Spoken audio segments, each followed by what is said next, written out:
Our next guest has spent the last decade keeping us entertained with his cheeky smiles and happy-go-lucky attitude. But away from the spotlight, Joey Essex has been coping with a very devastating loss. Yeah. When Joey was just 10 years old, his mum tragically took her own life, but after bearing his grief for 20 years, he decided to confront his past in the new documentary, Joey Essex, Grief and Me, and he joins us now. Joey, first things first, thanks so much for coming in and talking about it. Thanks for having me. It's really good to see you. Why did you feel... Should we have a look at a bit of the documentary? Let's have a look at the documentary first. Yeah, I think this is the first time I've ever seen you, Joey, authentic, true, pure, and it was an absolute... I watched the documentary. I mean, I first of all, I didn't know that your mum had taken her life. But secondly, just watching you being your complete, honest self was actually quite refreshing to see, to be honest with you. I really liked seeing you in that true light to yourself. Yeah. I mean, why did you decide to do this documentary?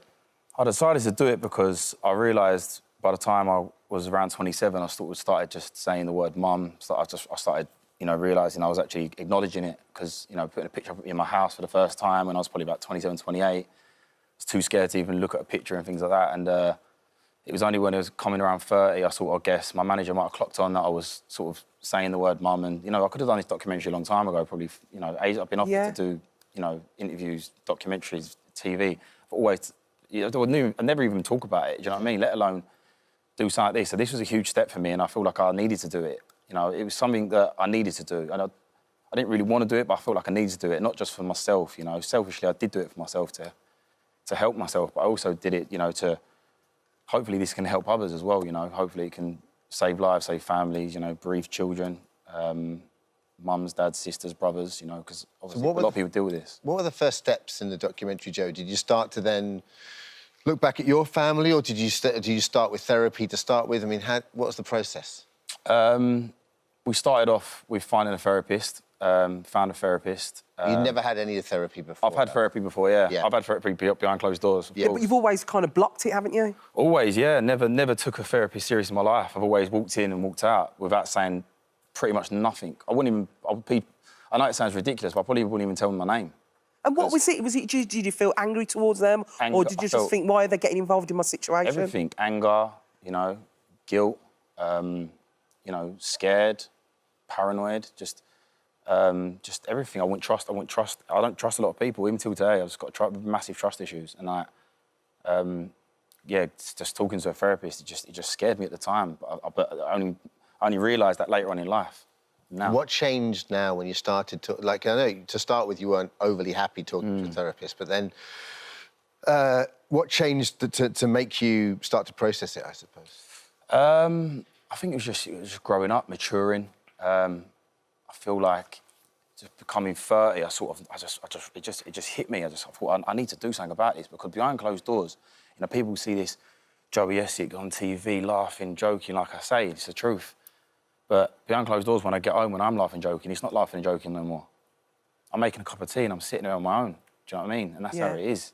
And I'm dealing with pain, which people don't see. You can't judge a book by its cover as well. It's just, it is what it is. And hopefully people can watch this documentary on Thursday night tomorrow and realise that, everyone's got their own issues. There'll be so many people out there who will watch this documentary and think about their own situation, losing someone, and that massive loss at the age of 10 has kind of changed your life, really, hasn't it? Like the panic attacks throughout your life. So actually dealing with this, has that made a difference at all? Yeah, definitely, yeah. I mean, I had a panic attack just before I actually went to see the therapist. It was really weird. Really? Because I would never have brought it up on the show, because I would have completely forgotten about it. Because I don't speak about it. So, but the fact I had it, that's the only reason I even spoke about it, because when I have the panic attacks as I've got older, they've got easier to deal with because I started dealing with the panic attacks. My doctor sort of told me, I used to go to hospital all the time and see a doctor, and he used to tell me, when the panic attack happens, just remember how long it's going to last for, and then they slowed down. Because when I first come into public eye, they started coming again. When I was young, they were really bad because no one could work it out. My family couldn't work it out. Like, what's wrong with this kid? Like, it's just freaking out as a kid, saying crazy things.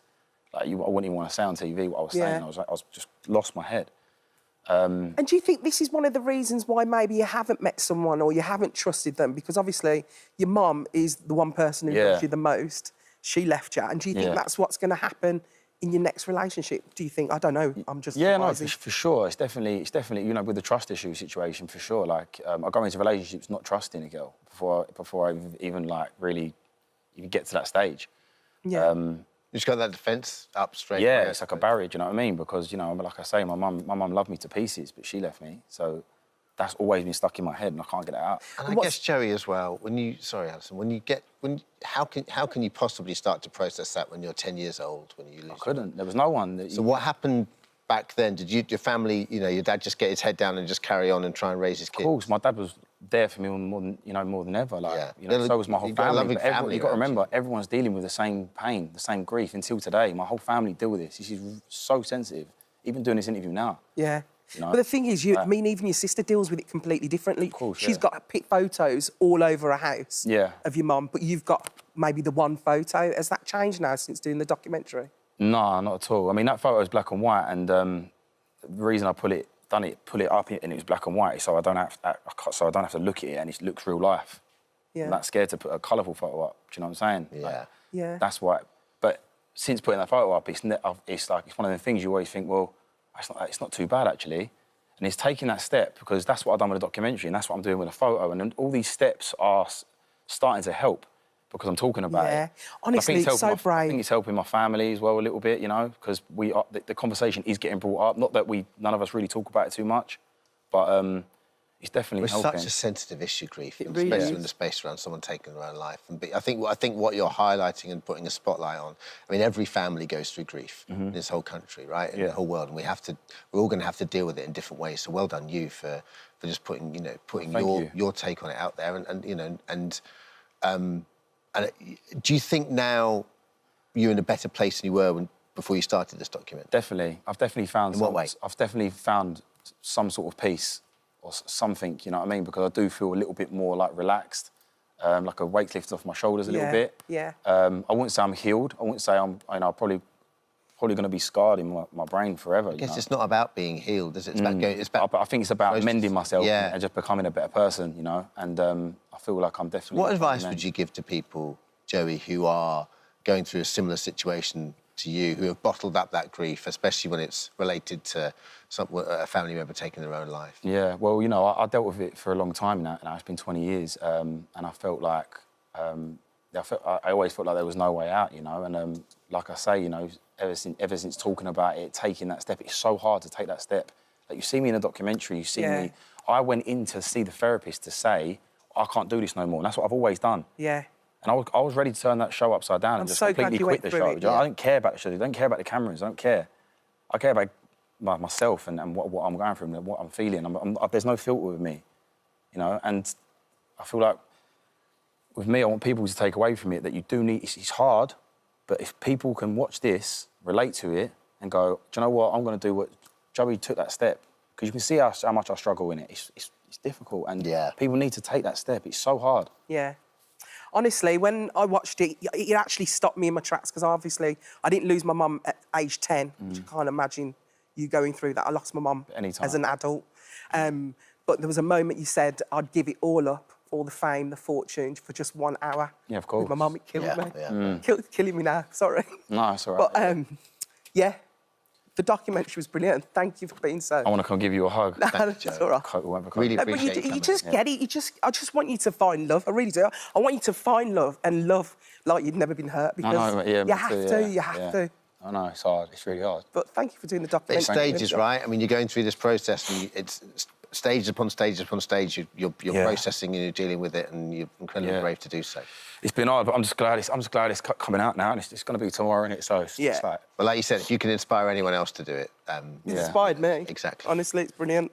Well, Joey Essex, Grief and Me, on tomorrow, 9 p.m, BBC One. Yeah.